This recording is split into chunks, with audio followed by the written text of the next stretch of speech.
Good morning, everyone. On behalf of the entire board, I'd like to welcome you to the January 2021 meeting of the Pennsylvania Board of Commissioners. This morning, we'll begin by hearing reports from staff, followed by our formal agenda. At this time, I'd like to turn the meeting over to Lori for reports. First staff presentation, this is David Stainbrook, our deer and elk section biologist chief of the section chief, sorry.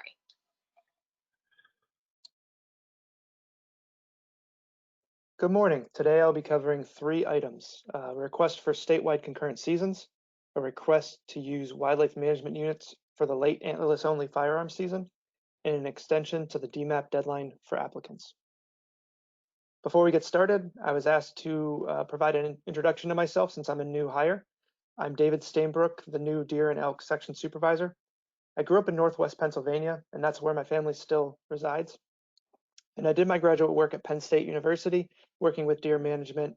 And for the past 9 years, I've been in Massachusetts in charge of their deer and moose program. When this opportunity came up to move back to Pennsylvania, to be closer to my family, it was great. But I think the most important factor for me taking this position was the excellent team of experts working on deer in Pennsylvania. And then it's one of the top ranked deer programs in the country. Okay, so moving on to the content for today. Our first item is a proposal for statewide concurrent antlered and antlerless during the regular firearms season. The staff is proposing that the entire regular firearms season be concurrent, antlered, and antlerless statewide for the 14 days. Before we get into this, I wanted to address what many folks might be thinking right now, which is, wait, won't this cause an increase in an antlerless harvest and then a deer population decline because of it? And I believe this idea stems from the confusion and misconception that happened in the early 2000s around when the 2-week concurrent season started. And they believe that's what led to the increased harvest during that time. It was actually the antlerless allocations during the early 2000s that were increased. And that was because the current deer numbers at that time were above the goal levels. And then it was that increase in antlerless allocations in combination with the additional concurrent days that led to the increased antlerless harvest. And that was the plan at that point in time. So in other words, in the early 2000s, the target antlerless harvest was increased. And what we're proposing is that this concurrent season can go forward with no change to the target. So in other words, whether there's a 7-day antlerless season or a 14-day antlerless season, the goal would still be to harvest the same level of antlerless deer. In this example, that would be the 10,000 antlerless deer that would be your target or your goal of harvest.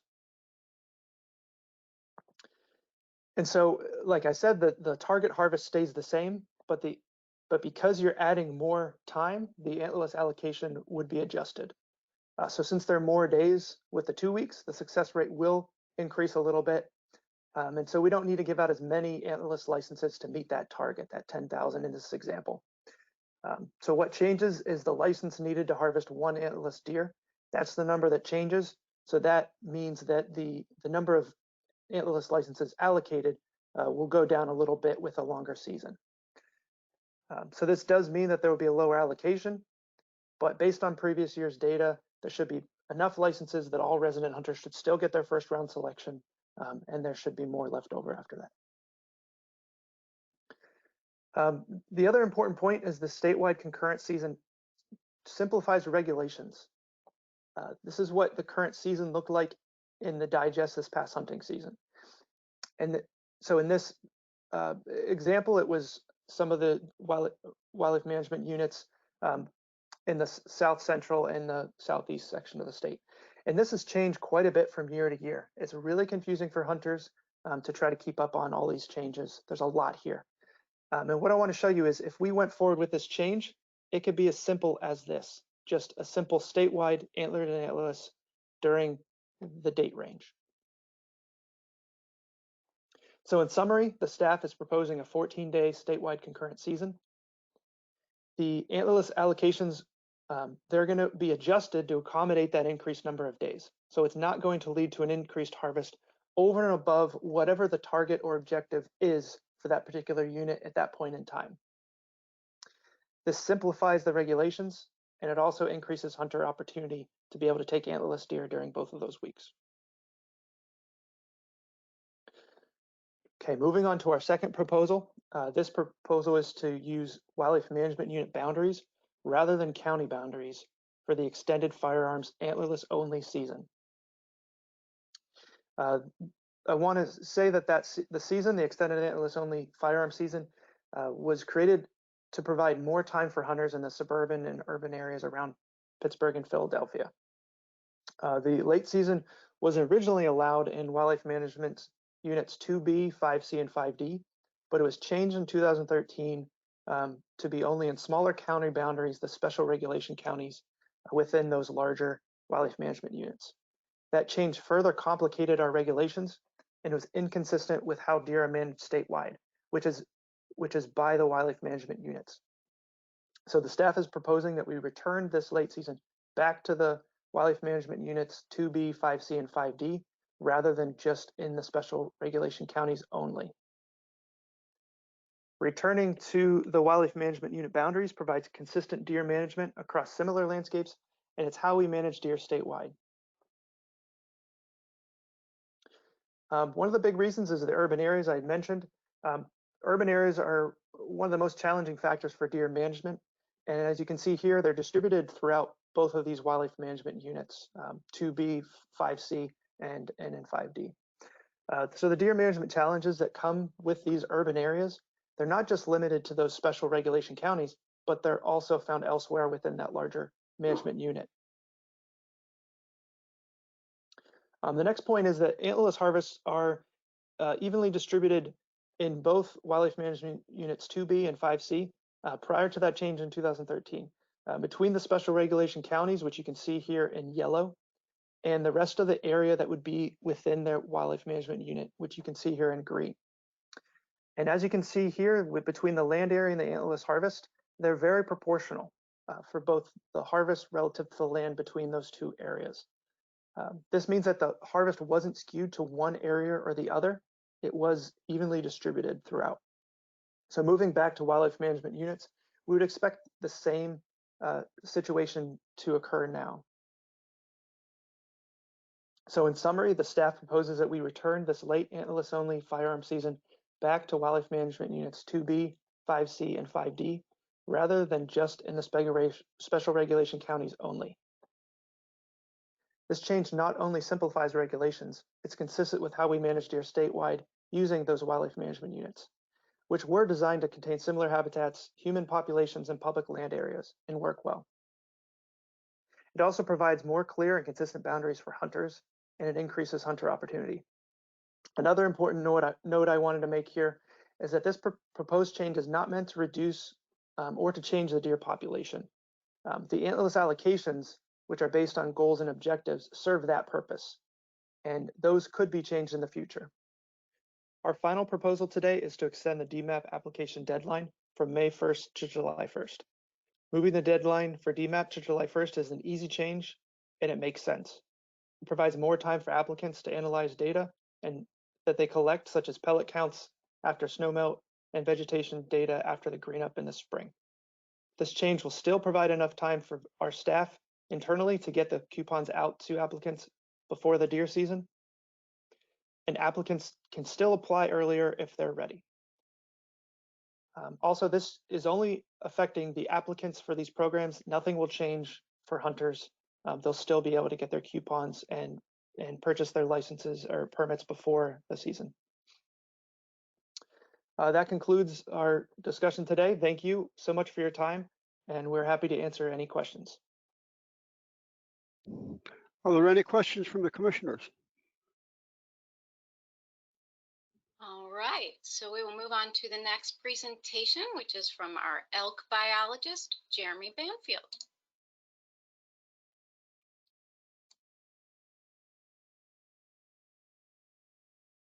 Hey, good morning, everyone. This is Jeremy Banfield, the elk biologist for the Game Commission.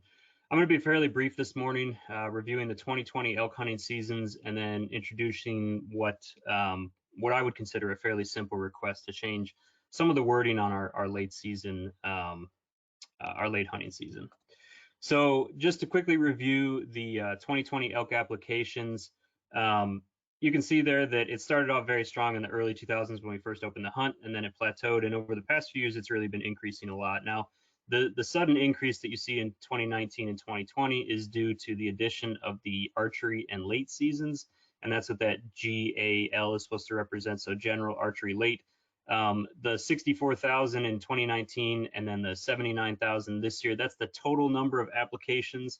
And so one caveat that I want to point out there is that in 2019, there was actually only 41,240 people that applied. So individual applicants, and then a portion of them applied for 2 seasons and a portion of them applied for all 3 seasons, overall making that 64,143. So same thing for this past year in 2020, so total of 47,689 applicants, again, spread across those 3 seasons. Some applied for 2, some applied for 3. That's all really good stuff, right? So that's all still increasing. We are so close to hitting that 50,000 mark way back in 2001. And so hopefully in the 2021 season, we can break that 50,000 mark. I really want to beat the original record there. So those individuals all applied for 164 total licenses this past year. Again, split across those 3 seasons, 26 in archery, 104 in the general, and then 34 in the late season. We did the drawing at the pseudo Elk Expo. So the official Elk Expo was canceled, but we still had to do the drawing there as per PA law. So we live streamed it through our Facebook page. And again, 164 total, 150 resident and 14 non-residents were drawn back in the middle of August. For the hunting seasons themselves, the success rates, so archery season would have been the last 2 weeks of September, 100% on the bulls, 10 out of 10, and then about 70% on the cows in that early season. 1 report of a wounded animal, which overall is pretty darn good, at least to my knowledge. General season, similar trend, 100% on the bulls, 26 out of 26, and then 58 out of 78 on the cows, 74% there. Late season, a little bit higher, 28 out of 34, so 82%. And again, that late season is cow only currently. Overall, 100% success on the bulls, antlered animals, and then 76% success on the cows. Check stations went well. So just a reminder, mandatory check station for any elk harvested in Pennsylvania that have to come through the check station within 24 hours. And we do a very scaled back version of our check station for the archery and the late seasons. It's just at one of our buildings. And we're only open for a few hours a day, but it's very efficient and works well for the hunters because then they can just come in. Basically, anybody that harvests on one day, they typically come into the check station the following day, and it works really well. General season check station was at the Elk Country Visitor Center, as it's always been. And just a couple highlights I'll point out there. We did do a wildlife on Wi-Fi webinar during that, and that ran through some of the processes and samples we collect there. That was a lot of fun. That was well received. And similarly, WNEP Outdoor Life came by and did some filming, and so we got some free publicity there that was beneficial. Couple highlights. Every year I try and point out some of the fun things and interesting things that did happen. So Julia Lawfer was a 13-year-old girl. I think she was our youngest hunter. She's out of Barnesville, Pennsylvania, and she was able to kill a cow during the archery season early on there. That's her with her dad.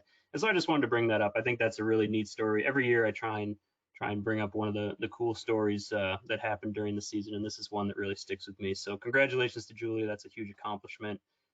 Quick picture of where that elk ended up.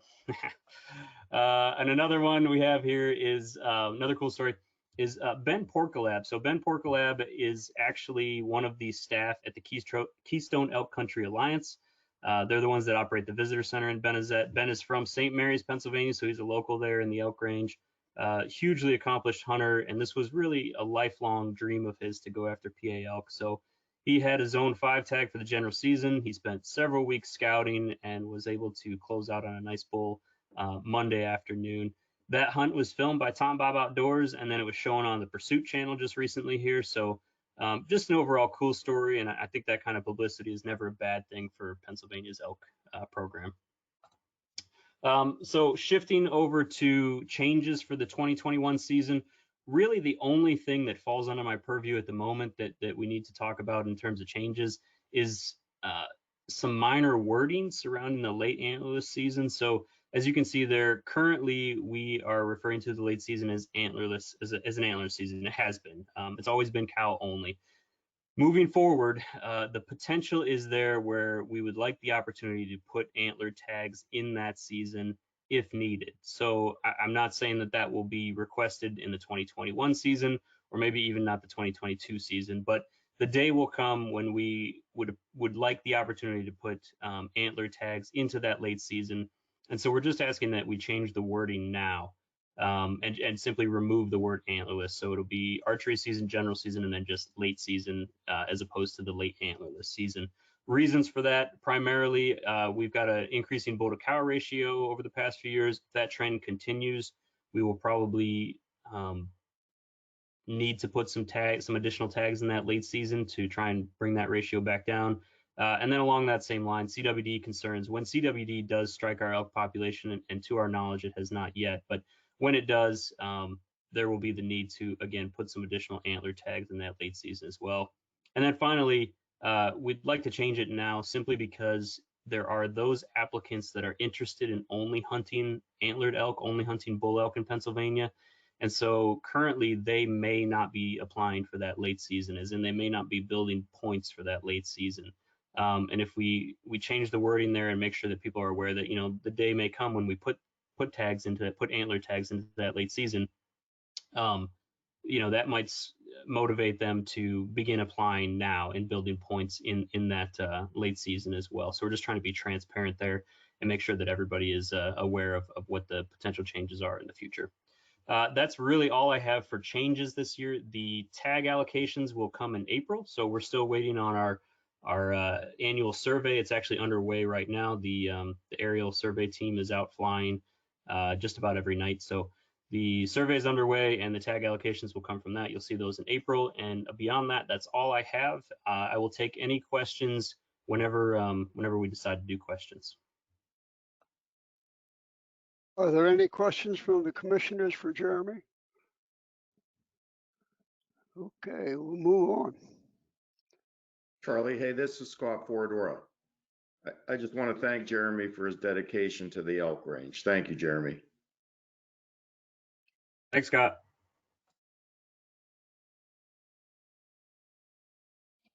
Okay, and with that, we will move on to the next presentation. This is Andrea Corman. She is our chronic wasting disease biologist.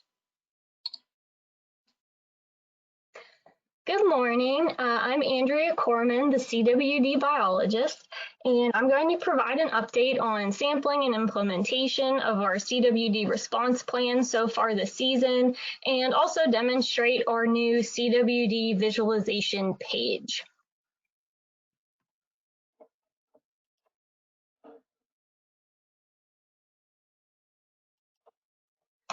So far this season, our turnaround time for headbin samples has averaged 9 to 11 days. So submitted to entered represents the time between submission of samples to the lab and the date those results are entered into the database.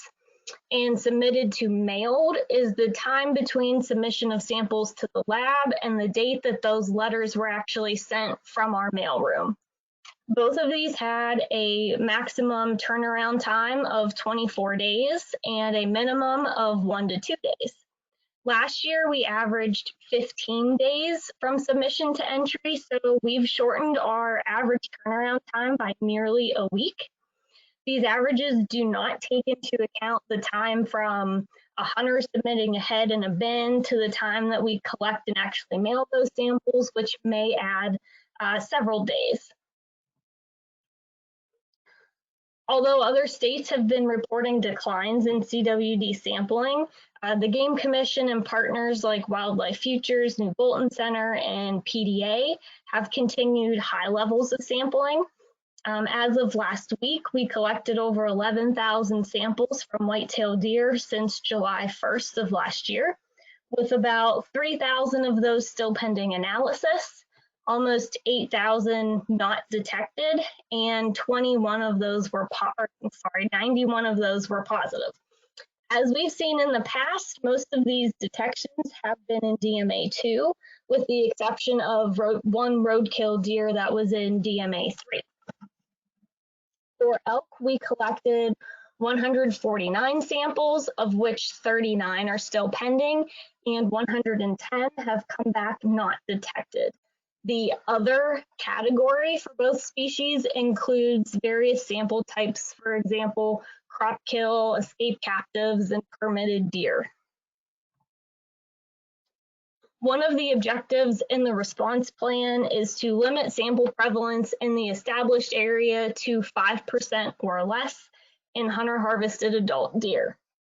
So far this season, we have 905 hunter-harvested adult deer samples being tested from the established area. And of those, 51 have tested positive, resulting in a sample prevalence of 5.6%. For reference, our number of samples submitted last season was just over 1,500, with 115 detections and a sample prevalence of 7.6%. There are still some samples pending analysis and potentially more coming in from late season archery and muzzle loaders, so these numbers may change somewhat. In an effort to provide greater information to the public about CWD surveillance efforts, we collaborated with the Timmins Group and Wildlife Futures to create a visualization dashboard that displays data from both previous and current CWD sampling efforts in Pennsylvania. So this tool went live in December and actually shows our data in terms of samples over time, sample prevalence, and sample statistics. And so I'll give a brief demonstration of all of the functions that this dashboard has.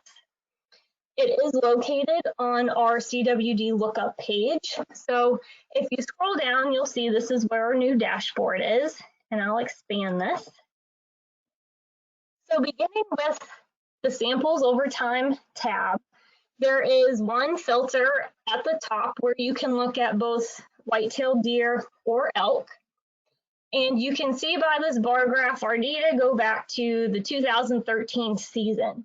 An important thing to keep in mind with this dashboard is previously we reported results based on calendar year, but this actually breaks our data down into season. And if you hover over each of these bars, you can see the exact number of samples that were tested in that given season, and you can see where we currently are in this season.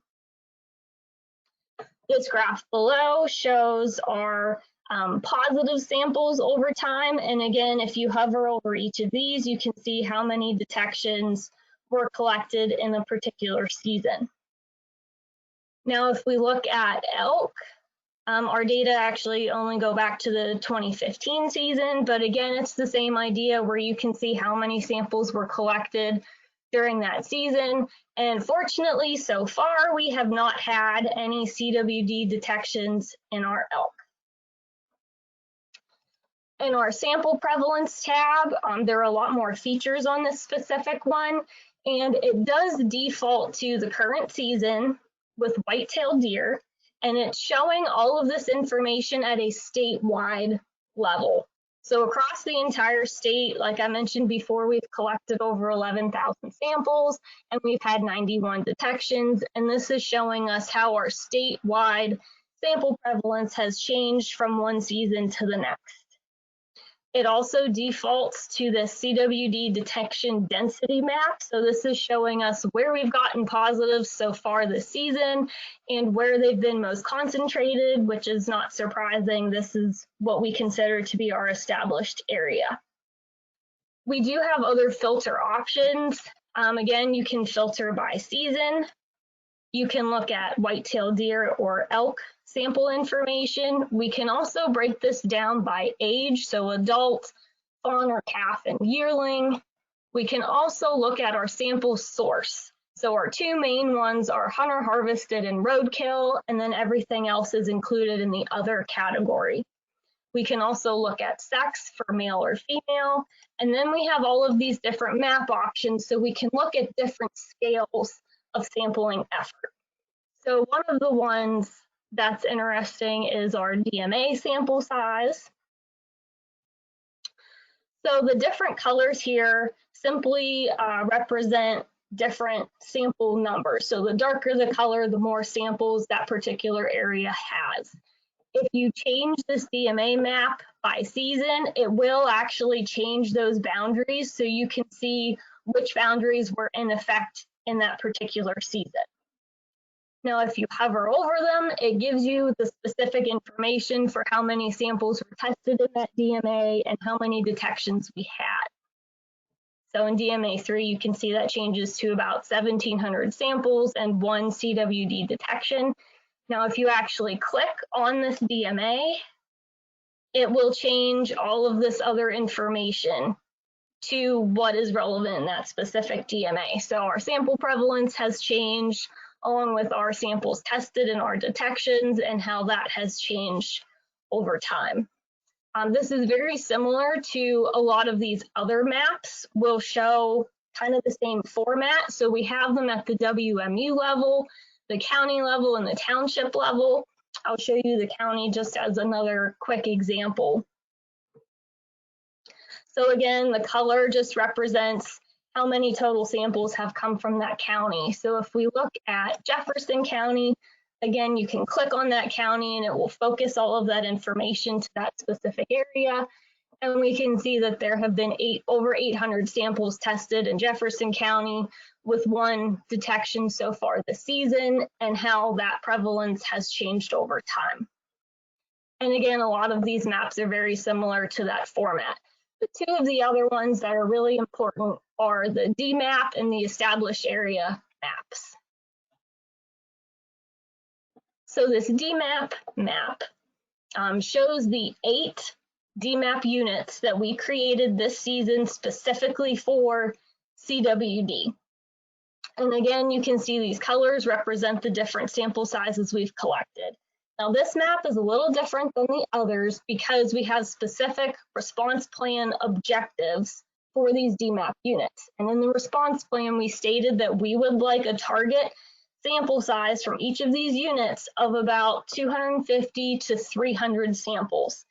And here this shows us the unit number, our sample size goal, how many samples we have left to reach that goal, and how many samples have been tested so far. So for this season, you can see that 4 of these units are this dark green color, showing that we have met or exceeded our target sample size for these units. And again, if you click on a specific unit, it will change all of this information so you can see exactly what is going on in that particular unit. For our established area map, we have the specific established area put on here so that if you click on it, it will again change all of this information. And again, this is an objective that's in our response plan to keep prevalence at or below 5%. Now, our response plan specifies sample prevalence in hunter harvested adult deer. This is displaying all samples, which is why this number for sample prevalence is slightly different from what I reported earlier. Another important piece of information on this page is being able to see how that sample prevalence has changed over time. And again, if you wanted to get down into more specific samples, you can add on some of these filters. For the sample statistics tab, this provides basic statistics on sample source, as well as distribution by sex and region, as you can see by these pie charts on the left. This is broken down into our hunter harvested samples and roadkill samples because again, these are our 2 main sources for samples. We also have the other category here, and if you actually hover over this number, the tooltip will show you exactly what is included in those other samples. And it functions the same way for these detections that fall into the other category. So this dashboard is updated on a weekly basis, and it's meant to help keep both the public and agency staff up to date with the status of CWD in Pennsylvania. So I think this is going to be a really useful tool just all around. So this finishes up our dashboard demonstration, and if there are any questions, I'd be happy to answer them. Thank you. Are there any questions from the commissioners? If not, we'll move on. All righty. We will now listen to Miss Emily Carraro. She is our new black bear biologist. Hi everyone, my name is Emily Carollo and I am the new black bear specialist for the Pennsylvania Game Commission. I'm here today to give a black bear status report. I'm hoping to keep it short and sweet, but I just wanted to say I am happy to be here in the Board of Commissioners and hopefully be able to answer any questions or concerns after the presentation by our commissioners and by the public that may be there. So to get started,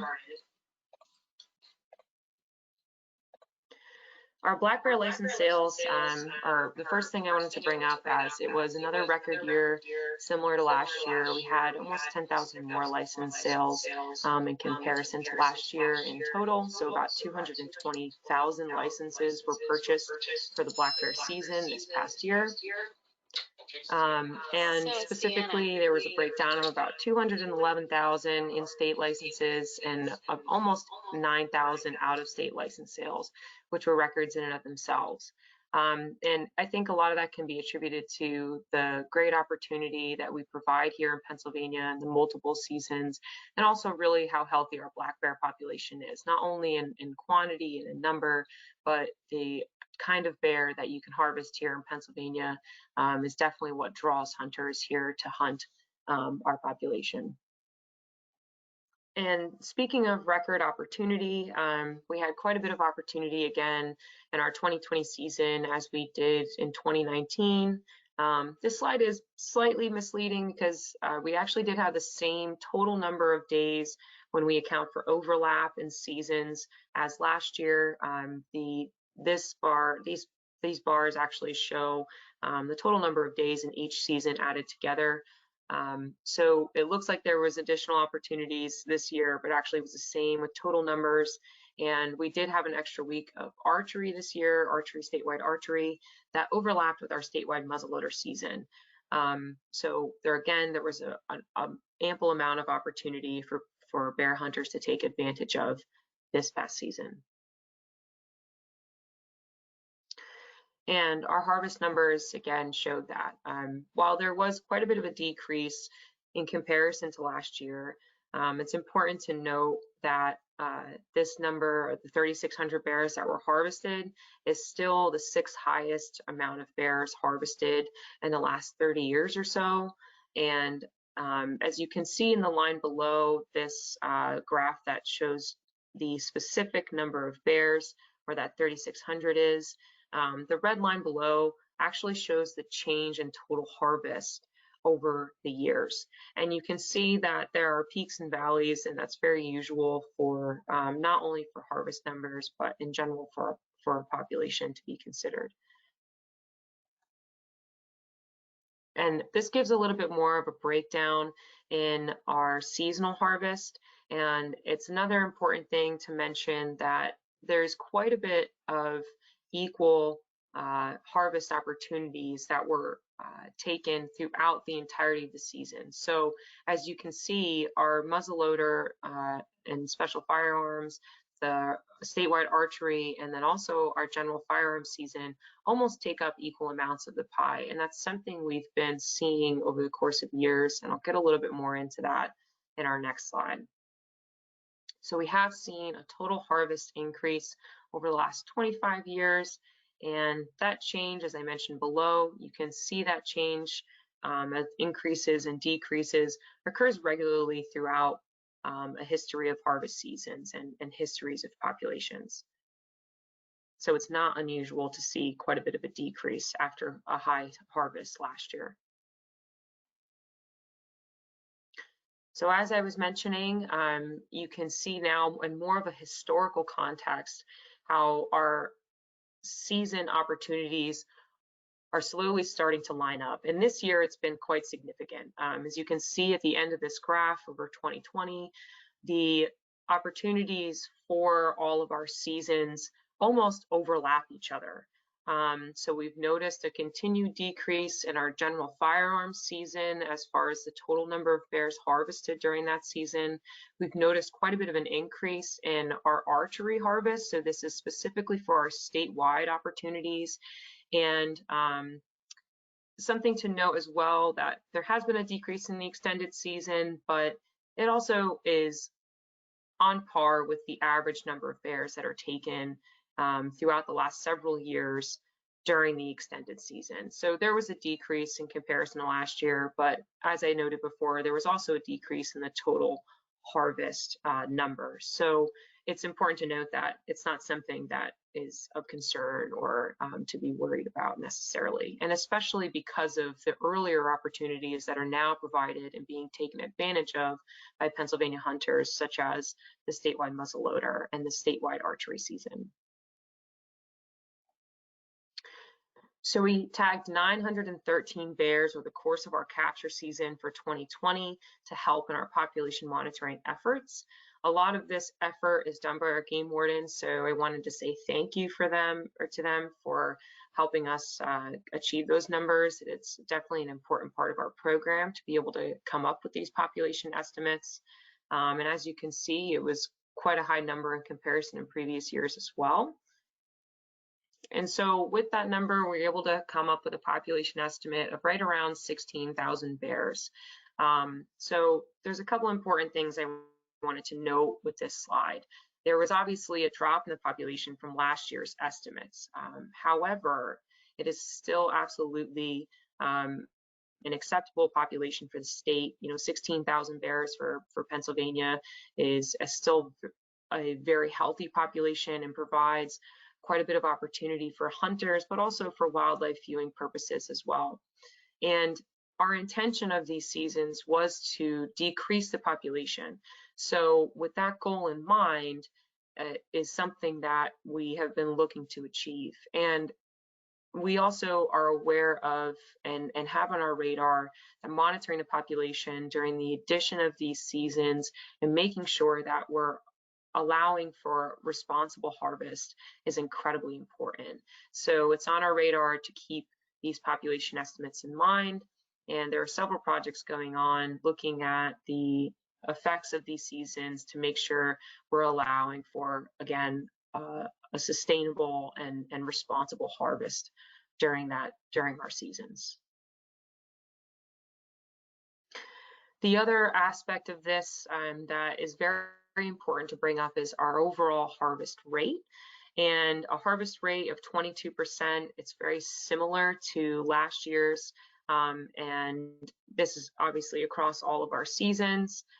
It's well within our historical range. So as you can see, this goes all the way back to 1990, and that 22% is well within historical range, well within average range, and it's also something that from previous studies and previous research is an acceptable population management range. So if this number were to significantly increase or significantly decrease, it would be something to worry about, but it's definitely well within a very acceptable range, not only for just Pennsylvania, but again, within the body of research that looks at these rates and identifies rates that help sustain a harvest.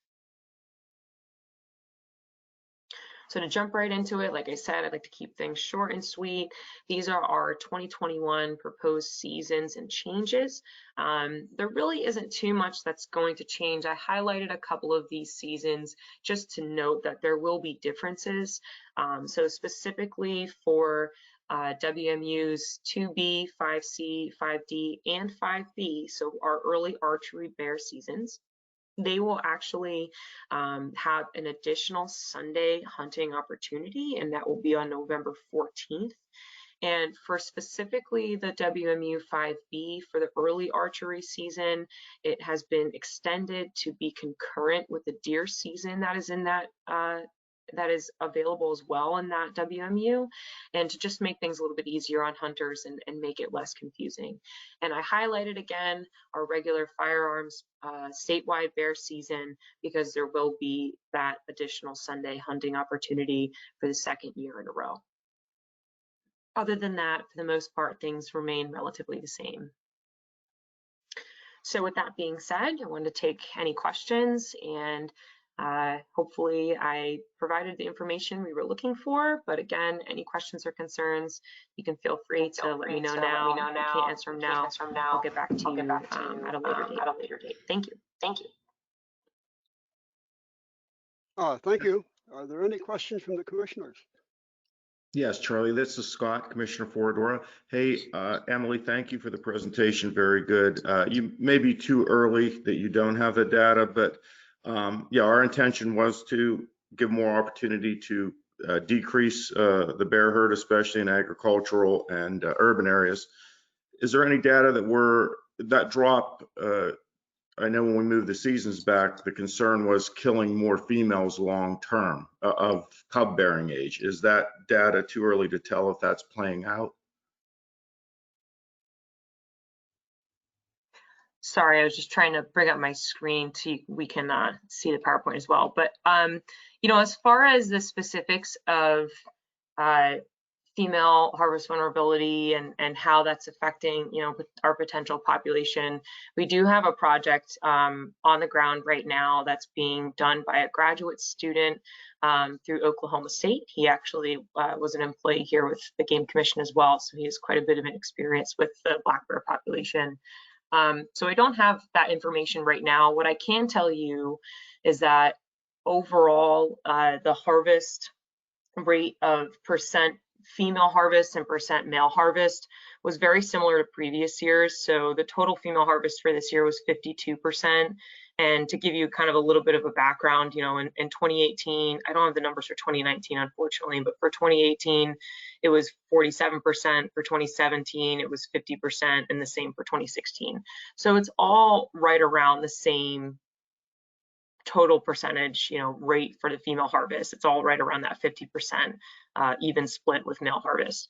As far as the specifics go, when it comes to vulnerability in earlier seasons for females or for sows and how that affects the population, we don't have that specific information, and a lot of that goes into the project that we have on the ground right now, looking to identify any potential problems with these seasons. But as of right now, the total harvest is the same split. Okay, thank you, Emily. Any other questions? We'll move on. All right, so we will move on to the next presenter. That is going to be Mary Jo Castellana. She is our wild turkey biologist. Good morning. I'm Mary Jo Castellana, the wild turkey biologist with the Pennsylvania Game Commission, and I'm here today to talk about the wild turkey program update with our season recommendations for fall 2021.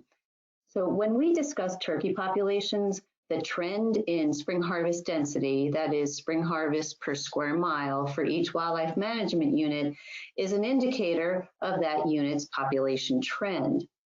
As shown on this map, 15 wildlife management units with fall seasons have spring harvest density trends that are below goal, shown in the red. Therefore, 1 week fall season reductions are being recommended in these wildlife management units in order to attain that goal. Now, we all know fall season is the only time when hens can legally be harvested. High harvests of hens can reduce turkey populations. Our hen study showed that fall hen harvest rates can be increased or decreased by changing the fall seasons by 1 week, as shown on this graph, with the 3-week seasons consistently resulting in higher hen harvest rates. Thus, the fall season length does affect harvest rate.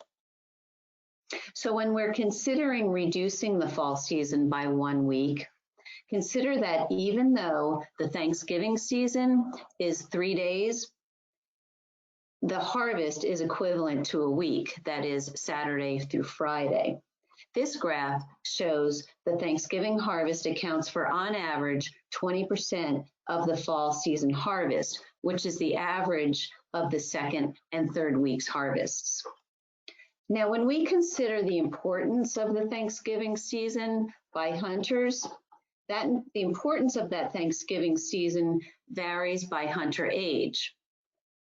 Results from our 2020 turkey hunter survey showed 45% of hunters 45 years and younger responded that the turkey season segment in general is important to very important to them, whereas 37% of hunters older than 45 thought so.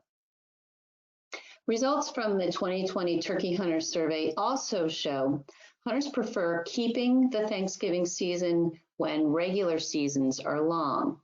Now, as shown in this graph, when considering a 4-week total option, 71% of hunters preferred having 3 weeks plus the Thanksgiving season, compared to 29% who preferred having a 4-week regular season without Thanksgiving.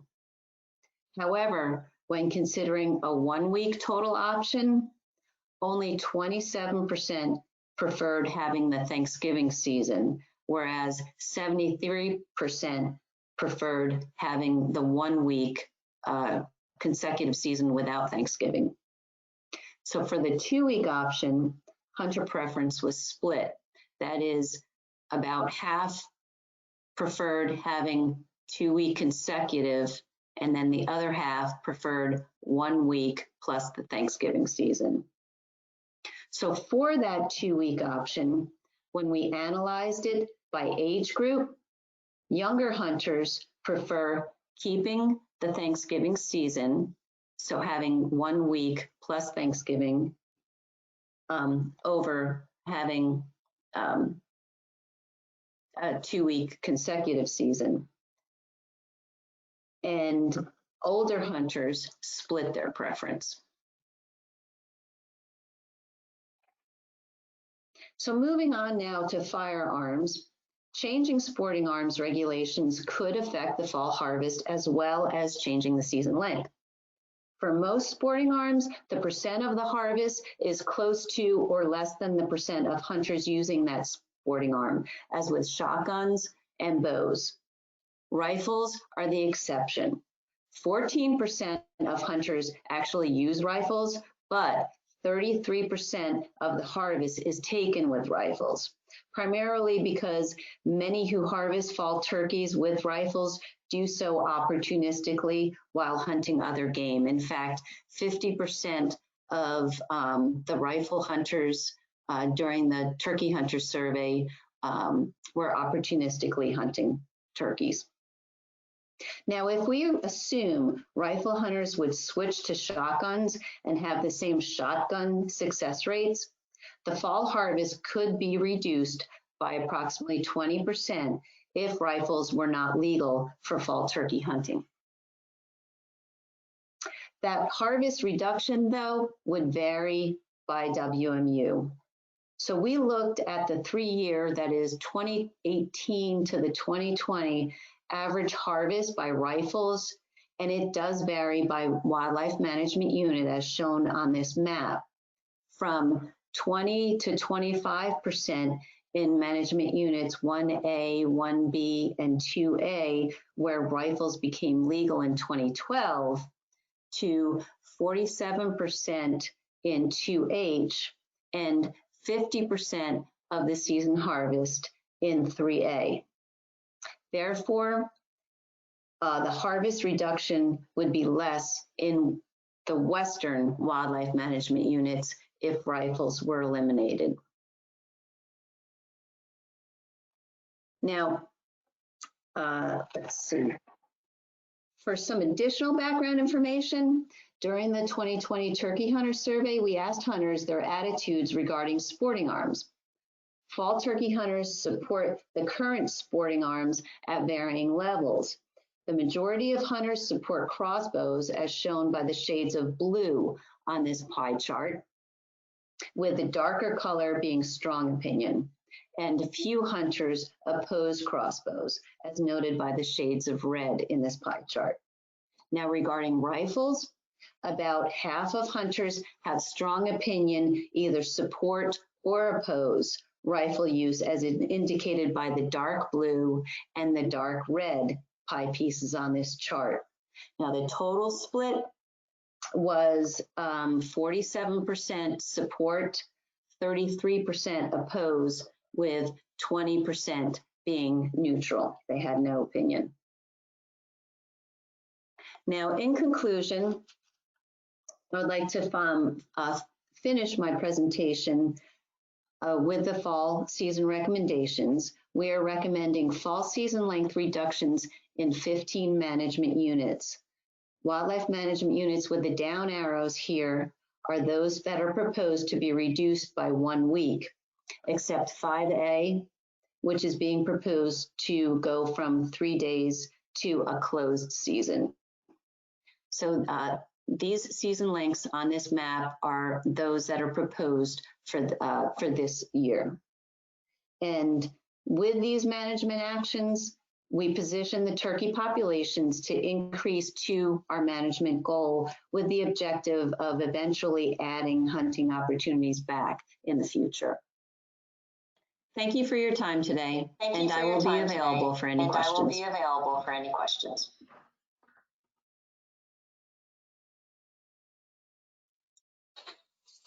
Mary Jo, Scott Foradora. I just want to thank you. Great presentation, and thank you for making tough recommendations, but looking out for the biological sustainability of the resource. Just want to thank you. Oh, thank you, Scott. I appreciate that. Mary Jo, this is Commissioner Mitrick. I have one question for you. The data that you obtained as far as the rifle hunting, where 15% of the hunters hunt with a rifle, harvesting 30% of the turkeys in the fall. That data, is that from, when I was reading over the literature, it sounded like it was just from 1 year. Is that from 1 year, or is that from multiple years? So the use, the rifle use was from the 2020 survey, but so that's 1 year.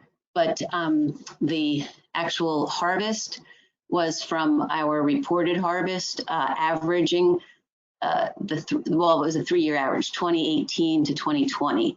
Unfortunately, we don't have use data except for when we conduct surveys. So fortunately, we did conduct that survey this past year. Thank you. Are there any other questions from the commissioners? If not, we'll move on.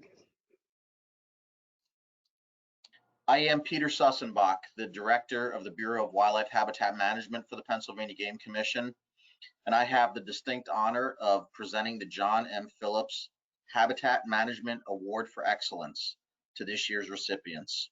As John Phillips was the individual that suggested the Pennsylvania Game Commission create Little Yellowstones, and subsequently the Pennsylvania Game Commission purchased State Game Lands 25 in 1920, the award for Habitat Management Excellence is appropriately named after him. This year's recipients are the Habitat crew at State Game Lands 280, the Blue Marsh Wildlife Management Area. The Southeast region wrote an exceptional recommendation for these individuals to receive this prestigious award, the basis of which is that they created 65 acres of managed dove fields using creativity and ingenuity in not only their creation, but subsequent management. They also strategically converted over 500 acres into high quality small game habitats, utilizing state-of-the-art science and equipment. The entire crew has been goal-oriented to provide Pennsylvanians, wildlife enthusiasts, and wildlife the greatest combination of varied wildlife habitats on this intensely utilized piece of state game lands. I want to personally thank Mark Weiss, Jason Smith, Robert Noker, Robert Edris, and Taylor Moyer for an incredible job well done. Thank you. That concludes our presentations, and the board will now take up its prepared agenda. I'm going to turn it over briefly to Board President Charlie Fox. Good morning again, President Fox. The floor is yours, and you may unmute. You're unmuted. On behalf of the entire board, I'd like to thank the staff for all the work they do and have done and will continue to do. Very much appreciated. At this time, I'd like to call to order the January 2021 meeting of the Pennsylvania Board of Commissioners. Mr. Secretary, please call the roll.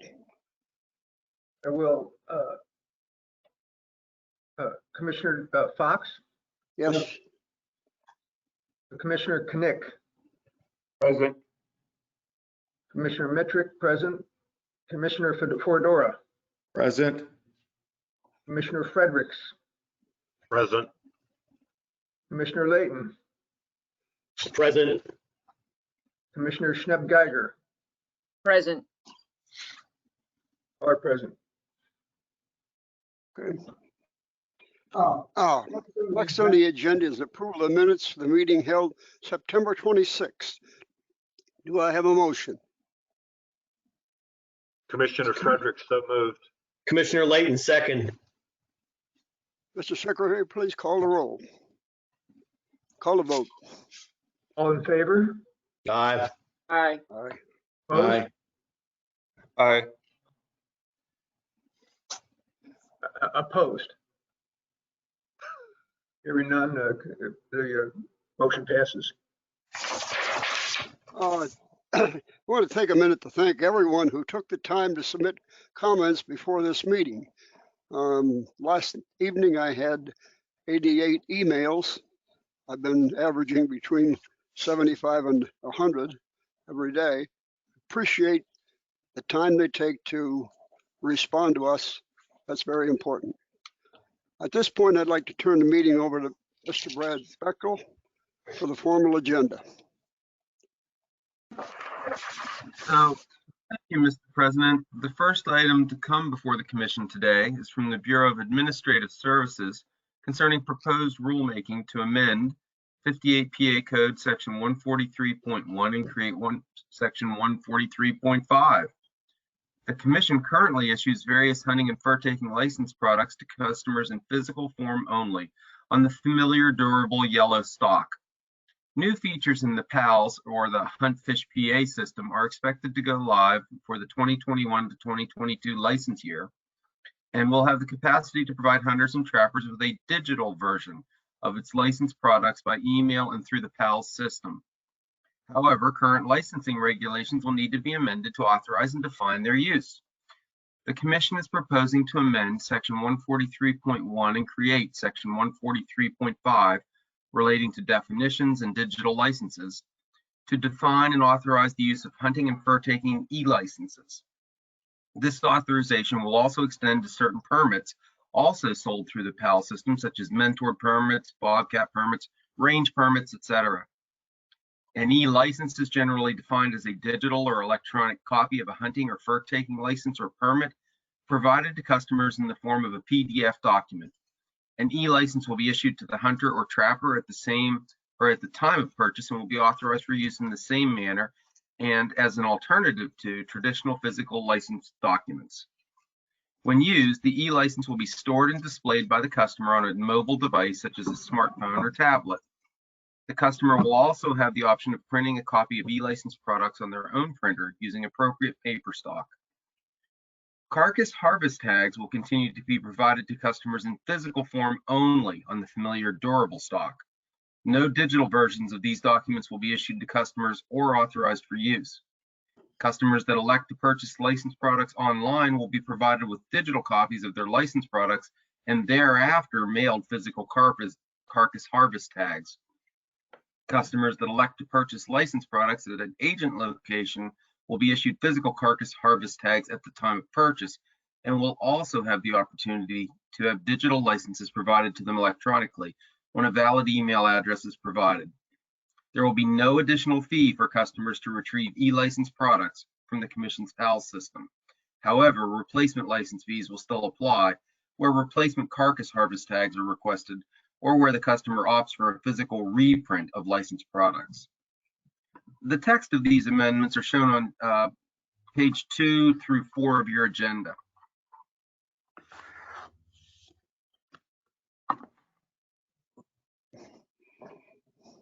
Second, discussion. Commissioner Foradora, I'll make the motion that we pass the amendment.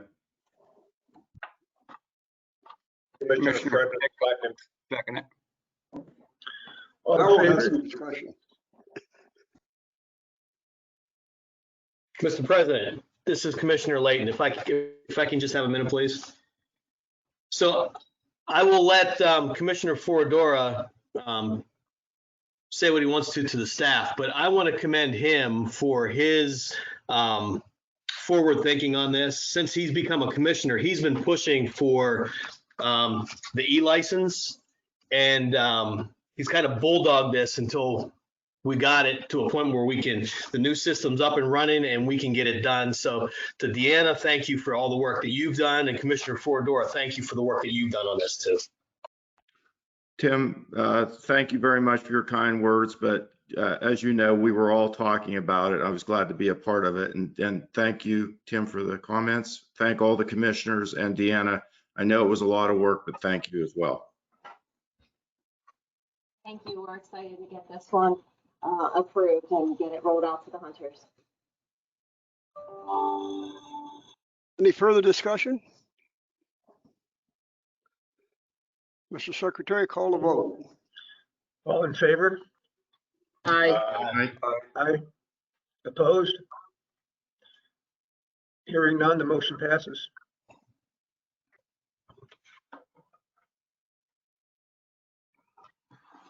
Thank you. The next item is on page 5 of your agenda. It comes from the Bureau of Administrative Services. It is to amend 58 PA Code sections 143.45 and 143.52. The term personal limit refers to the number of antlerless deer licenses a hunter may possess at any given time.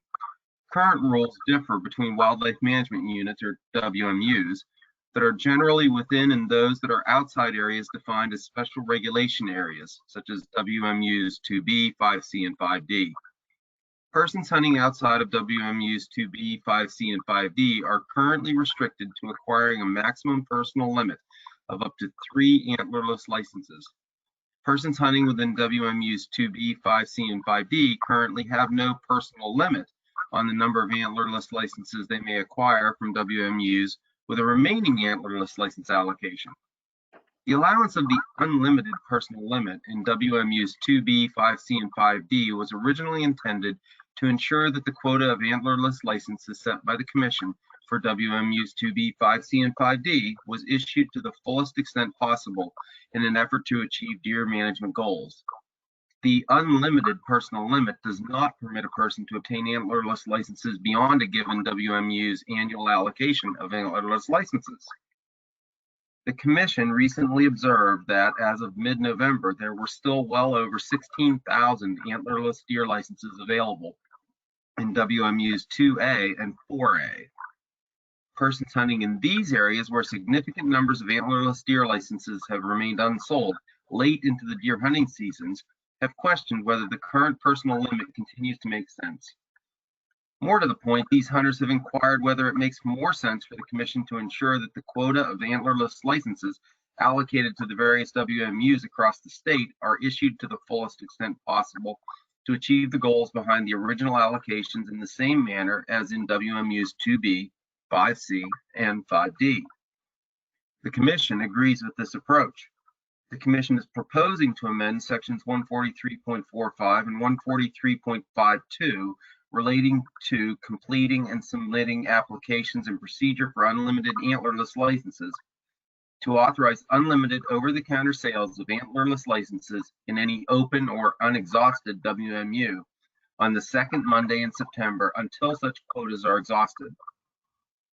The proposed amendments will maintain the current conventional preseason application 3-round structure for mailed antlerless deer license applications. This unchanged process will continue to ensure equitable and fair distribution of antlerless licenses for hunters in the WMUs of their choice, assuming quotas remain available within these WMUs at each round of distribution.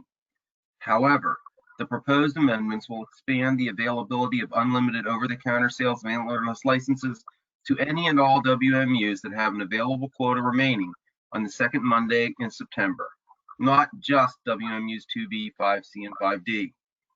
For most hunters, this means that they would be authorized to purchase their 4th antlerless license over the counter starting on the second Monday in September, as long as a quota remains available. For other hunters, late to the antlerless license purchase process, a maximum of 4 antlerless licenses would be authorized for purchase over the counter starting on the second Monday in September, again, assuming a quota remains available. One important facet to this new structure will be a restriction limiting all hunters to possessing no more than 4 active antlerless licenses at any given time. Purchase of a 5th or subsequent antlerless deer license will require a hunter exhaust and report online the harvest of 1 or more of their previously issued antlerless deer licenses before becoming eligible to purchase additional antlerless deer licenses.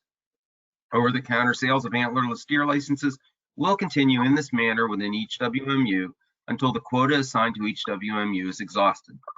This new method maintains equitable and fair distribution of antlerless licenses and, importantly, also helps ensure that the quota of antlerless licenses set by the Commission for each WMU is issued to the fullest extent possible, thus supporting its deer management goals.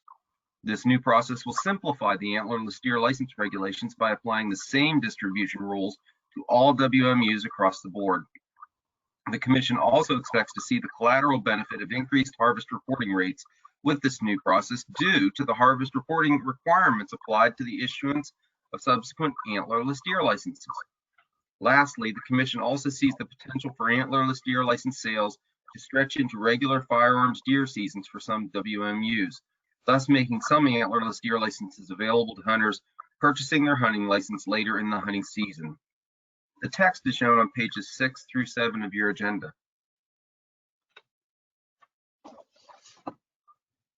Commissioner Do I Layton. have a motion?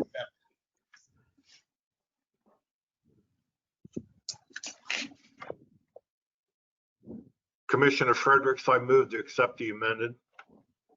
Second? Commissioner Schmidt, I second it. Okay, any discussion? This Commissioner Metric, in 143.52, it states procedure for unlimited antler licenses. I have a problem using the term unlimited due to the fact that I believe it creates some confusion with our hunters. I saw in our Sunday paper the term unlimited, and it really was a cause for concern that it made it sound as if we're out to slaughter the deer herd. But I would propose that instead of using the term unlimited, that in the future we use the term unsold antlerless licenses. That's all I have. Commissioner Metric, this is Commissioner Schnepp-Geiger. I agree with that observation. I saw some headlines that definitely raised my eyebrows and were, in my opinion, intentionally misleading for the overall objective of what we're trying to accomplish. I think it's important to highlight in here that a lot of hunters are not going to see a change to our current conventional preseason application, which is when most people get their doe tags. The unlimited or unsold only applies to those areas that still have antlerless allocations available. So unlimited can be a very misleading term. So I would encourage hunters to take a few moments to reread this language in here realize that it's a forward-thinking earn one, burn one process rather than unlimited, and should also increase the rate of reporting that we're getting as far as hunter participation. Because without hunters, this agency is in a world of hurt, and we need your cooperation in reporting your deer harvests and moving forward with e-licensing and better antlerless allocations in the future.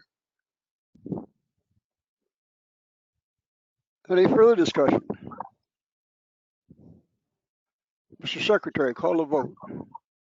All in favor? Aye. Opposed? Hearing none, the motion carries. Thank you.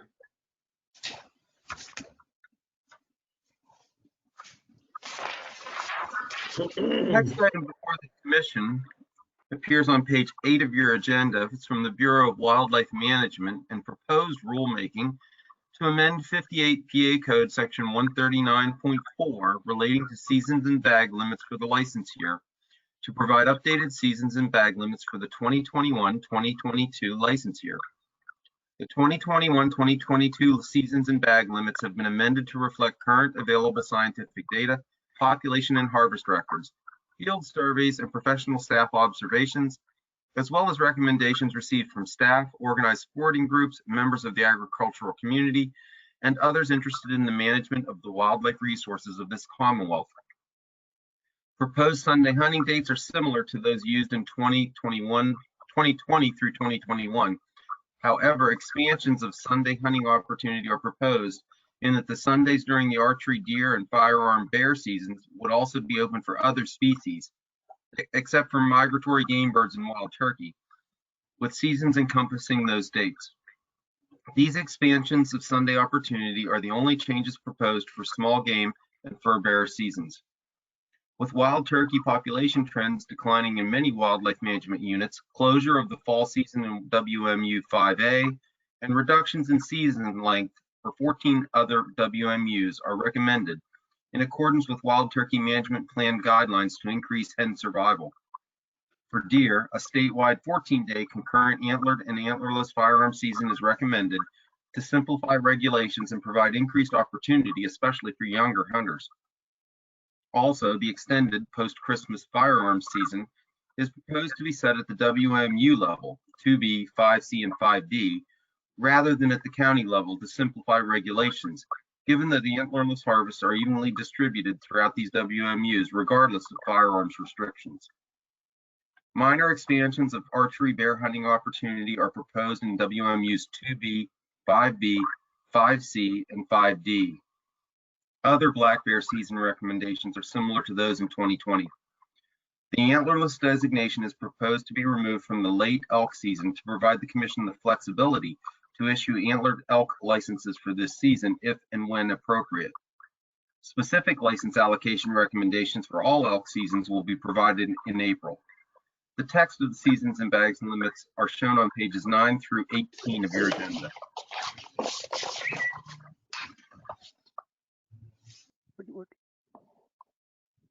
Do we have a motion? Motion to accept, Commissioner Layton. Second? Second, Commissioner Foradora. Any discussion? Yeah, I just want Matthew, if you're hearing me. So I want you to touch base very quickly on the migratory game bird issue, because we've been getting some comments about allowing hunters to hunt even waterfowl during those Sundays. And can you just touch on why we're not using or not allowing migratory game birds on those Sundays? Yeah, sure. So the waterfowl issue is that a lot of that comes from the federal level, and so we, by adding those in, we would actually be taking days. So that's the whole premise of that. Thank you. Commissioner Geiger, I just want to comment that I'm very pleased to see the addition of small game, including squirrel, grouse, pheasant, etc., included in Sunday hunting this year. I think that's a step in the right direction.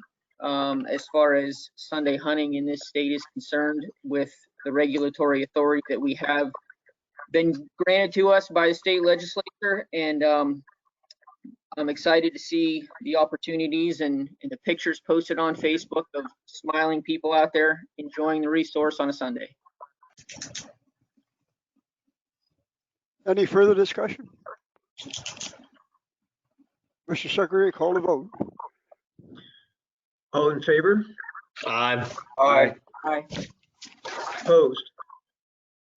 Hearing none, the motion passes.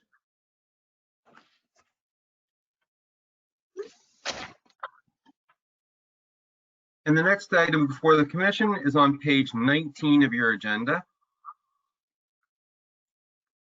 This item is to amend 58 PA Code Section 147.673 relating to eligibility and application for DMAP. This section currently provides a DMAP application deadline of May 1st. Reviews by external users and commission staff identified a deadline of May 1st as too early. For many users of DMAP, the May 1st deadline does not allow adequate time to collect post-winter data, analyze the data, and incorporate those results into DMAP applications. In addition, a later deadline will allow more time for landowners to prepare and submit applications. The Commission is proposing to amend Section 147.673 to make July 1st the deadline for DMAP applications. The text is shown on page 19 of your agenda.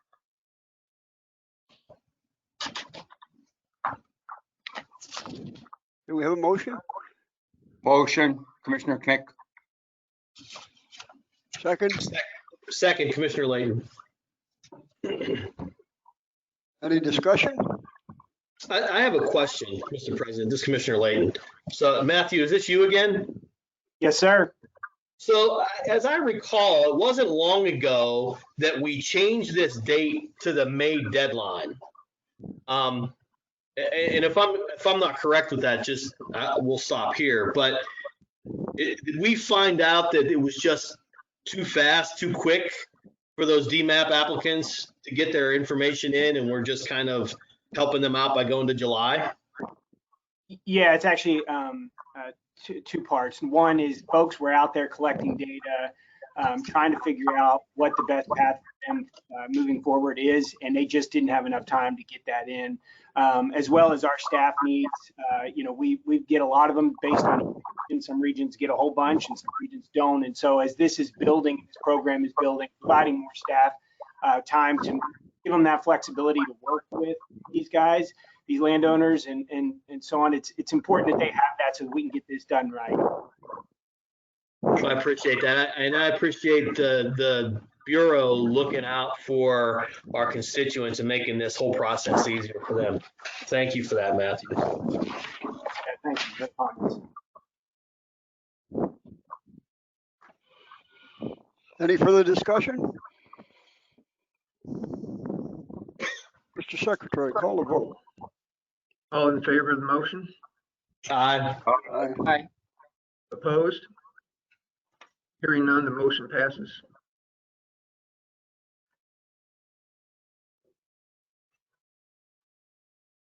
Next item before the commission is also from the Bureau of Wildlife Management. It appears on page 20 of your agenda. The item is to amend 58 PA Code Section 141.45. Manually operated rifles, including both center fire and rim fire, are listed as permitted devices for use by hunters during the fall turkey seasons in all WMUs with an open fall turkey season, excluding those portions found within the special regulations areas designated in 58 PA Code Section 141.1. Notwithstanding their permitted use, the Commission has observed that very few hunters hunt during the fall turkey season with a rifle. The 2020 General Turkey Hunters Survey showed 14% of respondents primarily used rifles to hunt fall turkey, whereas 33% of the statewide harvest was with a rifle. But this varied by WMU. Most fall turkey hunters, 70%, primarily used shotguns, which accounted for 53% of the harvest, 9% used crossbows, accounting for 10% of the harvest, 8% used vertical bows, accounting for 4% of the harvest, and a few used muzzleloaders or handguns, which accounted for less than 1% of the harvest. Were it assumed that all rifle hunters in 2020 used a shotgun and had the same efficiency as other shotgun hunters, fall harvest could decrease statewide by approximately 20%. Of course, that figure would vary by WMU. The Commission's turkey management plan provides guidance to adjust fall season lengths by 1 week at a time to manage turkey population trends. For example, when populations are declining, the plan calls for fall season length to be reduced by 1 week. The Commission has observed evidence of declining turkey populations in 15 of 23 WMUs and has therefore proposed season length reductions in those areas. However, the Commission is also investigating alternative methods of stabilizing fall turkey harvest numbers without focusing solely on further reductions in hunting opportunity as measured by season length. The Commission has determined that the elimination of rifles during fall turkey season may aid in this goal. Based on the results from the 2020 Turkey Hunter Survey, the Commission observed that the elimination of rifles during the fall turkey season could reduce fall harvest by as much as 20%. Depending on the actual impact of removing rifles from fall turkey seasons, the Commission anticipates that recent fall turkey season length reductions could eventually be reversed and more hunting opportunities added. The Commission is proposing to amend Section 141.45 relating to turkey to eliminate the use of rifles during the fall turkey season. The text is shown on pages 20 through 21 of your agenda. Do I have a motion? Commissioner Foradora, I'll make that motion. I'd like to come back under discussion and comment. Okay. Commissioner we have a second? Frederick, second. Okay, discussion. Scott? Yes. So just wanted to add, appreciate Mary Jo's input. This is strictly, in my opinion, a biological motion. Myself, I'm a proud member of this NRA and Second Amendment supporter, as well as I think all the commissioners. This is strictly biological. I'm a proud turkey hunter for years, my family. So if this helps us keep some semblance of the season in the fall, I'm all for that rather than closing season completely. I know it's a change, but my opinion is Mary Jo and the turkey team will evaluate it in the future and come back with a recommendation if it is working. So I just wanted to explain my reason for supporting it. Thank you, Charlie. Yeah, thank you. Any further discussion? This Commissioner Geiger, I'll echo some of what Commissioner Foradora just said.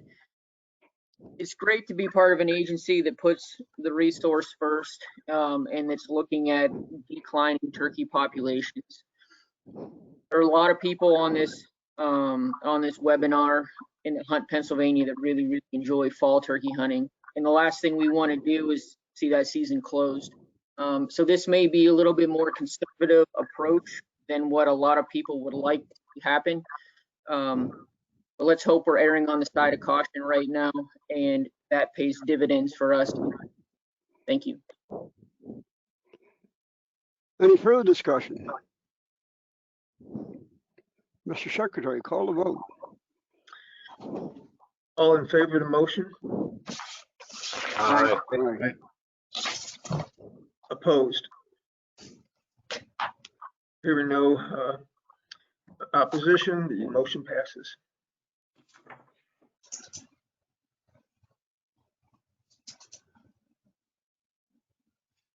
The next item on your agenda appears on page 22. It's adopted rulemaking, also from the Bureau of Wildlife Management, is to amend 58 PA Code sections 137.34 and 137.35 relating to chronic wasting disease and emergency authority of director and relating to chronic wasting disease restrictions, to expand the authority of the executive director to issue executive orders to address additional diseases and species of wildlife other than only chronic wasting disease as it relates to only cervids. The Commission also proposed to amend section 137.35 to define the term established area, restrict the movement of high-risk parts outside from established areas, and further expand the ban on importation of high-risk parts to all areas outside the Commonwealth. The text is shown on pages 23 through 26 of your agenda. Do we have a motion? Motion, Commissioner Knick. So moved. Second? Second. Commissioner Frederick, second. Discussion?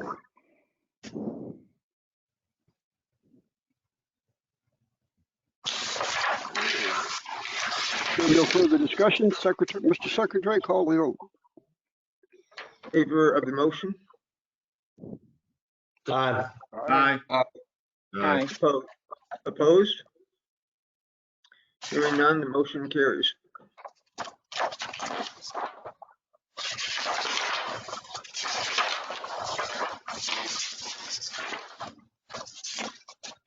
The next item on the Commission's agenda today appears on page 27 of your agenda. It is from the Bureau of Wildlife Protection concerning proposed rulemaking to amend 58 PA Code, Section 141.4 to replace the current hunting hours table and migratory bird hunting hours table to accurately reflect the dates and hours of legal hunting for the 2021 through 2022 hunting trapping license year. The text is shown on pages 27 through 29 of your agenda. Commissioner Layton, motion to accept. Do we have a motion? Commissioner Frederick, second. Discussion. If there's no discussion, Mr. Secretary, call the vote. All in favor of the motion? Aye. Aye. Aye. Aye. Opposed? Hearing none, the motion passes.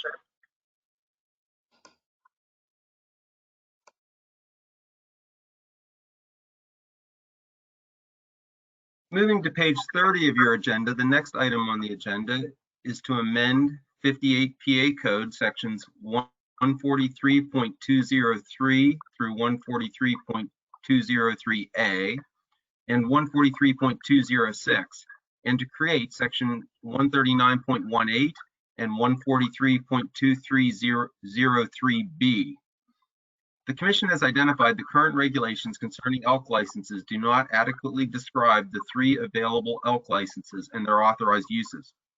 Furthermore, current regulations do not even define the extent and location of the elk management area or elk hunt zones. The Commission is proposing to amend sections 143.203 through 143.203A and 143.206 relating to random drawing elk licenses, special elk conservation license, auction elk license, and the validity of elk licenses, and to create sections 139.18 and 143.203B relating to elk management area and hunt zones and special license fundraiser elk license to define the elk management area and elk hunt zones, better delineate and describe the 3 available elk licenses, and lastly, close all elk hunting in any elk hunt zone that does not receive an allocation for a given hunting license year. The text is shown on pages 30 through 33 of your agenda. Okay, do we have a motion? Commissioner Frederick, motion to accept the amendment. Second. Discussion.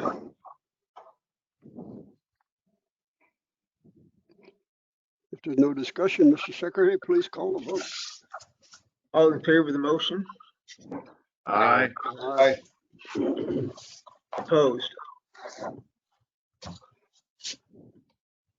Hearing none, the motion carries. Thank you.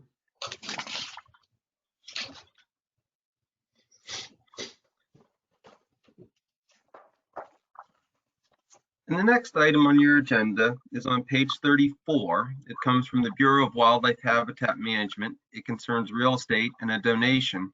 Contract number L3776, state game land number 157, Bucks County.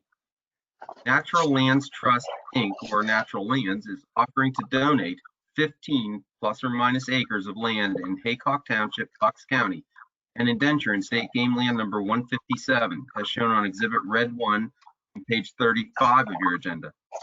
Natural Lands was successful in receiving funding through partnerships grants provided by the Pennsylvania Department of Conservation and Natural Resources and the United States Fish and Wildlife Service through the Highlands Conservation Act. Covenants, conditions, and restrictions associated with these funding sources will be required to accept the property. Access is through existing state game land number 157.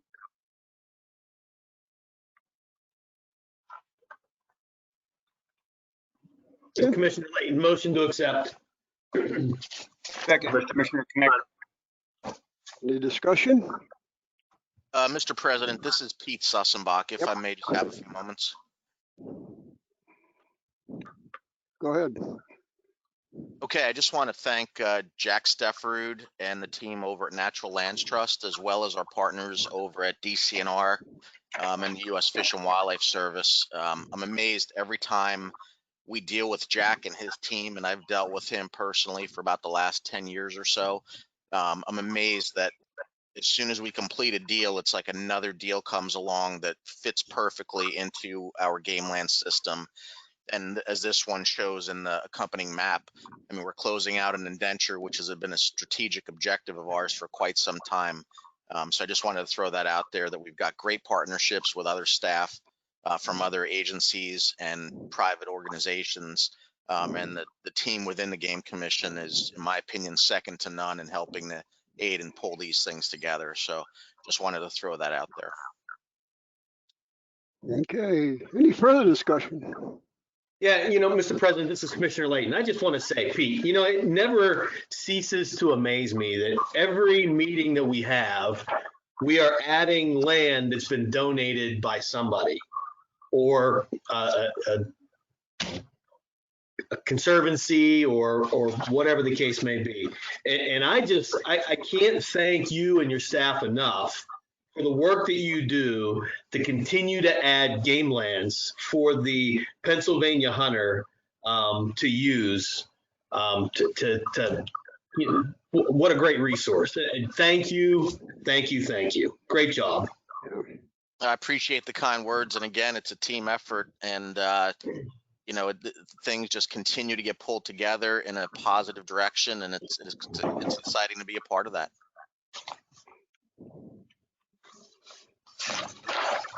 Pete, I have a question.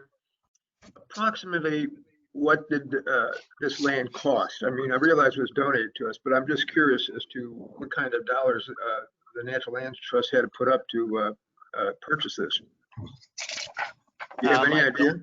I don't have those numbers off the top of my head at this point, but I can certainly get them to you. I could tell you it's Bucks County.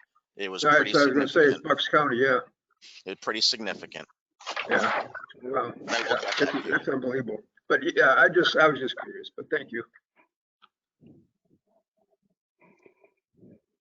Any further discussion? Mr. Secretary, please call the vote. All in favor of the motion? Aye. Opposed? Or opposed?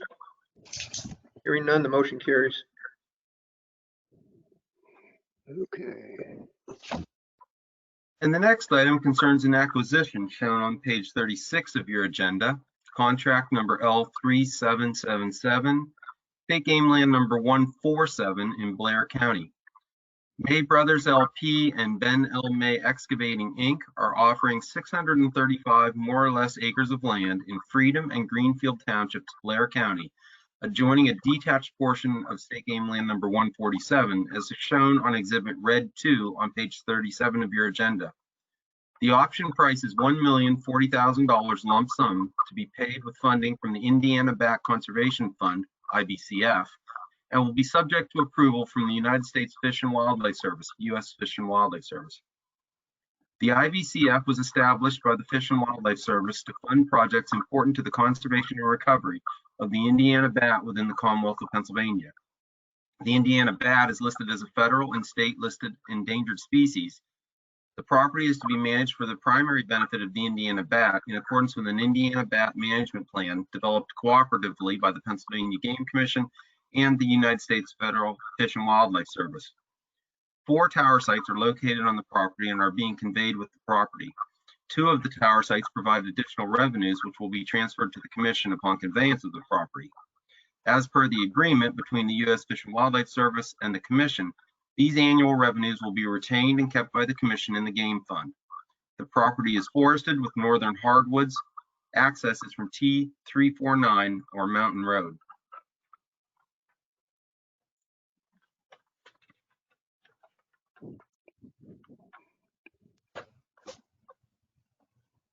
Commissioner Layton, motion to accept.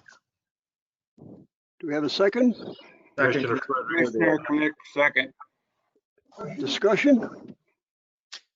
Mr. President, this is Pete Sussenbach again. If I could just add a few comments. Go ahead. Go I ahead. just wanted to mention that, you know, this acquisition comes from a partnership with the U.S. Fish and Wildlife Service out of the State College office. They've been very supportive of us. It's exciting to acquire some lands, not only for the Indiana bat and the conservation opportunities this property will provide, but this property also gives us access into an adjoining piece of state game lands that was previously inaccessible. So not only is it some additional land to hunt, but it was access into some previously purchased land that we did not have. So it is a pretty exciting acquisition from our team as well. Okay, any further discussion? Having none, Mr. Secretary, call the vote. All in favor of the motion, please signify by saying aye. Aye. Aye. Aye. Opposed? Hearing none, the motion carries.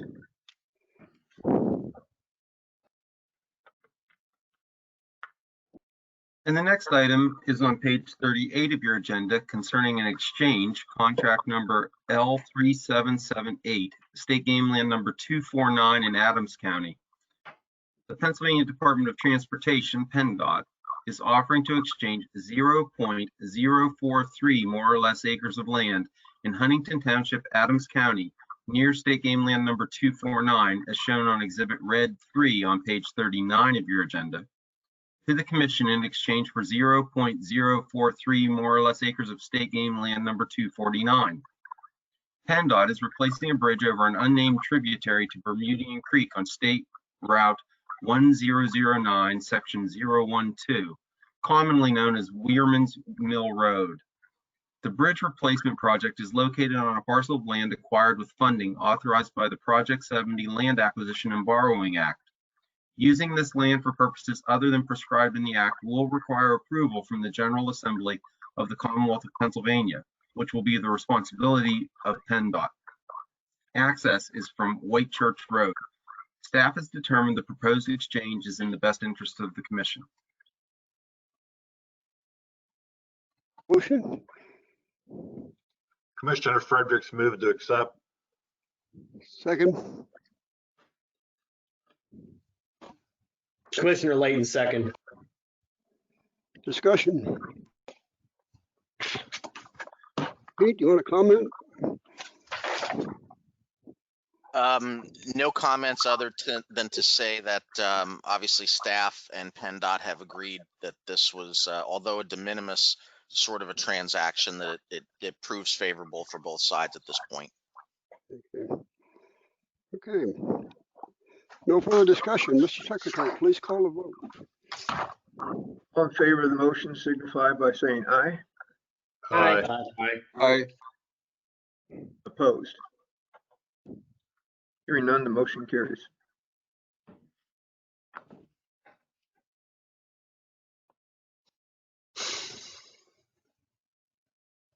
So the next item on the agenda concerns oil, gas, and minerals, a restricted surface use oil and gas cooperative agreement, tract 36A-20, state game land numbers 12 and 36 in Bradford County.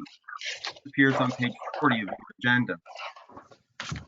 Chief Exploration and Development LLC, or Chief of Dallas, Texas, has requested the commission offer its oil and gas rights under a portion of state game land numbers 12 and 36 for restricted surface use oil gas development. The proposed tract, containing approximately 1,440 more or less gross acres, is located in Barclay and Overton Townships, Bradford County, as shown on Exhibit OGM 1 on page 41 of your agenda. Chief has successfully developed approximately 27,426 acres of state game lands 12 and 36 under 6 commission-approved agreements, which consist of both commission-owned and severed or privately owned gas rights. Chief desires to further develop this 1,440-acre unleased portion of the game lands and will not utilize any PGC surface for drilling pad locations, as the proposed area will be developed from Chief's current and planned drilling operations located on adjacent private lands by horizontal drilling. The commission also recognizes the potential future need to utilize portion of this proposed leasehold abutting of Falls Creek Road for an access road to future drilling operations located on adjoining state game lands. OGM staff negotiated the proposed terms of the agreement with Chief in an effort to prudently develop the commission's oil gas reserve and simultaneously protect the wildlife resources and recreational use of state game land numbers 12 and 36. The terms of the agreement are a 5-year paid up restricted surface use oil and gas agreement, a $1,500 per net oil and gas acre bonus payment, and a stepped royalty structure that has an initial royalty of 12% for all oil, gas, and other liquids or condensates produced and sold from the proposed tract for the first 24 months of production for each well, then stepping up to 18% for the remaining life of each well. The bonus payment of approximately $2,160,000 will be deposited into the game fund. Chief will also make a $504,000 wildlife enhancement payment to be deposited into the game fund or into an interest-bearing escrow account to be used for the future purchase of wildlife habitats, lands, or other projects incidental to hunting, fur taking, and wildlife resource management. The bonus and wildlife enhancement payment will be made in 3 equal payments of $888,000, with the first payment due in July 2021 and the second and third payments due in July 2022 and July 2023. Future rentals and royalties owed the commission shall be directly deposited into the game fund. Oil and gas development will be regulated by the Commonwealth's oil and gas regulations and the commission's restricted surface use oil and gas cooperative agreement. Commissioner Fredericks moved to accept. Commissioner Knick, second. Discussion. Hey, this is Commissioner Fredericks. I have a question. Is that surface area severed? That surface area is not under any severed rights, if that's what you mean. It's not. So the agency has the gas and the surface is included. So that is correct. Yeah. So Chief had, if they want to, they have the right to enter upon that surface to develop their resource. But you folks have negotiated no surface disturbance in that area.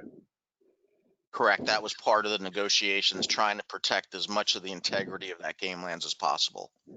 Good job. Thank you.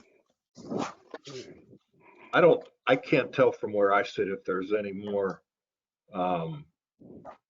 land agreements coming up, but Mr. President, if I might take a moment, I'll probably continue to do this for as long as I occupy this chair. But again, I would like to point out for those listening, these are significant land agreements, again, with no expenditure from the general fund, adding acres. And we continue to get communication from hunters who seem to misunderstand how much hunting license money goes to the purchase of these properties. And I'll continue to emphasize that until it seems as though the message is clear. Our folks do a tremendous job of running a sustainable program to continue to accumulate acres for recreation and wildlife with little or no expenditure from the general fund and hunting license money. So, Pete, thank you again. I want to echo what Commissioner Layton said. You guys doing an outstanding job, and I really want for the public to understand what you're doing in cooperation with Energy Partners, Conservancies, and other NGOs. Thank you. No, I appreciate the kind words. We've got great staff. Mike DiMatteo and his team.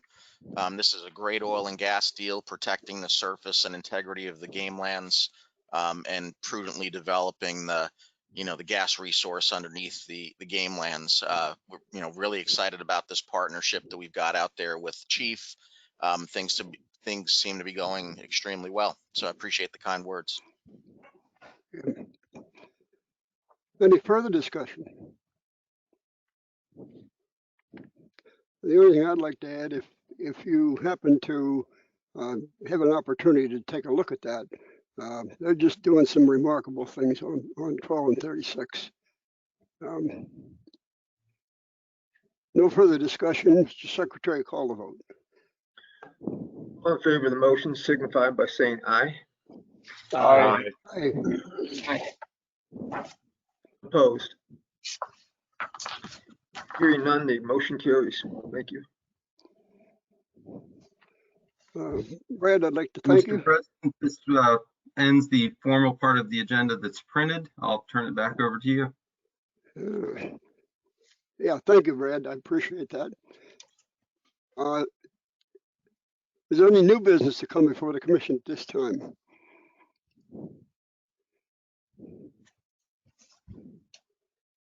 Commissioner Fredericks, do you have an item? Yeah, Mr. President. Yeah, I apologize. Yes, I do have some new business. With the pleasure of my fellow commissioners, I would like to ask the staff to develop language that would permit the use of straight wall cases statewide, which would include the special regulation areas where currently the only thing that we're allowed to use are shotguns and bows and arrows. And most other states, I think there's only 2 remaining that have special shotgun areas that do not allow straight wall cases. And if it's okay with everybody, I'd like to ask staff to develop language to put before us in April for consideration to be able to use straight wall cases in statewide. Okay. Another item I'd like to ask staff to take a look at would be adding species opportunities for the Minard program, Minard hunters period. We take that up at a later time. At this time, Mr. Commissioner, or Mr. President, this is Commissioner Layton. Can I just have a quick minute, please? Yes.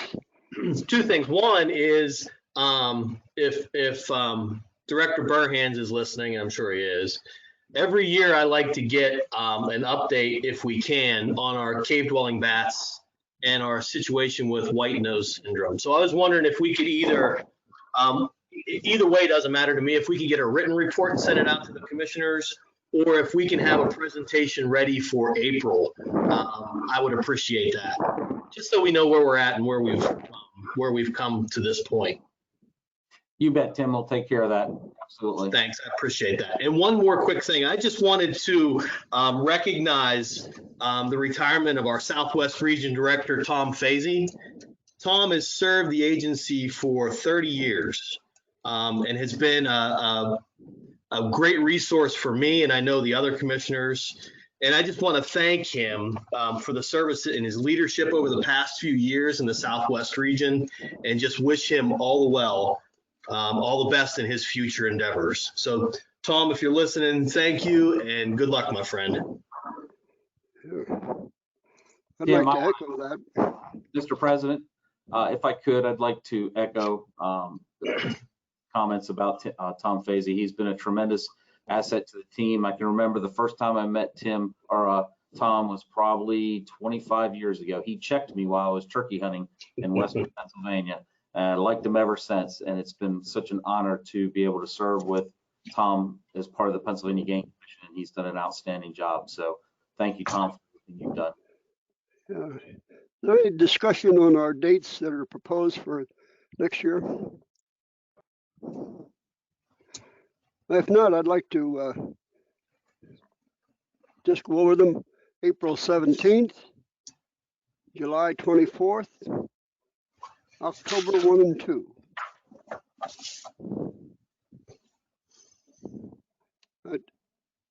At this time, I'd like to turn it over to Commissioner Layton, the election of officers.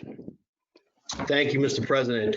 First, I would like to just thank you, President Fox, for your leadership over this difficult time. This past year has been really hard on everybody I know, but on the board, with the Board of Commissioners not being able to meet face to face, has been very difficult. And your ability to keep us connected through phone calls and emails has just shown your leadership and your ability to get things done here with the agency. So thank you very much for your service and your time here as president.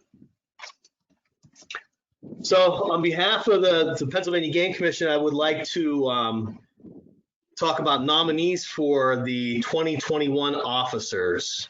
At this time, if I could have a motion to open the floor to nominees. So moved, Commissioner. Second. With a motion and a second, all those in favor of opening the floor, say aye. Aye. Aye. Opposed? Thank you. So I have spoken to each of the commissioners individually and talked to them about their desires for the 2021 officer slate. And with that, I would like to offer up this slate of officers. For President, Commissioner Stan Knick. For Vice President, Commissioner Michael Mitrick. And as Secretary, Commissioner Kristen Schnepp-Geiger. At this time, are there any other nominations from the floor? Hearing none, can I have a motion to close nominations? So moved. Second. Second. All in favor of closing nominations? Aye. Aye. Thank you. So for the slate of officers with President Knick, Vice President Mitrick, and Secretary Schnepp-Geiger, all those in favor say aye. Aye. Opposed? Congratulations, President Knick, Vice President Mitrick, and Secretary Schnepp-Geiger. And I'd like to turn the meeting over now to President Knick for closure. At this time, I'd like to thank the board for letting me serve as president. And I'm looking forward to working with the board to keep the Game Commission moving forward. And from there, do we have any public comment or anything? Yes, President Knick, this is Brian Burhans, if I could say a few words. First, congratulations, President Knick. I want to take a moment to thank Commissioner Fox for his service as president. As president, the president works very closely with the executive director almost on a daily basis.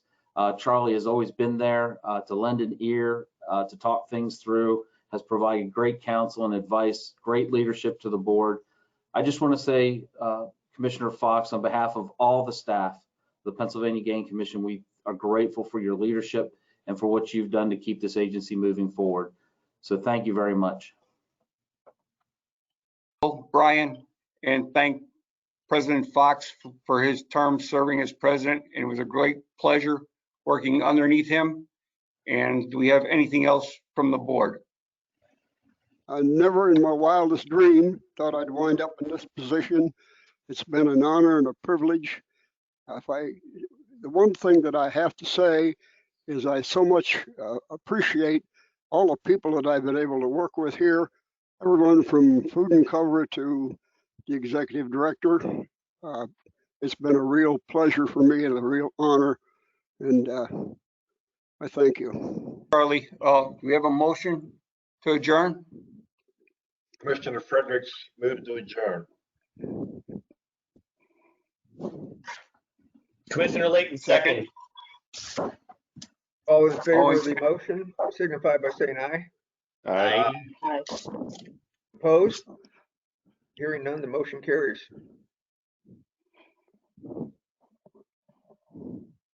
Have a good day, everybody.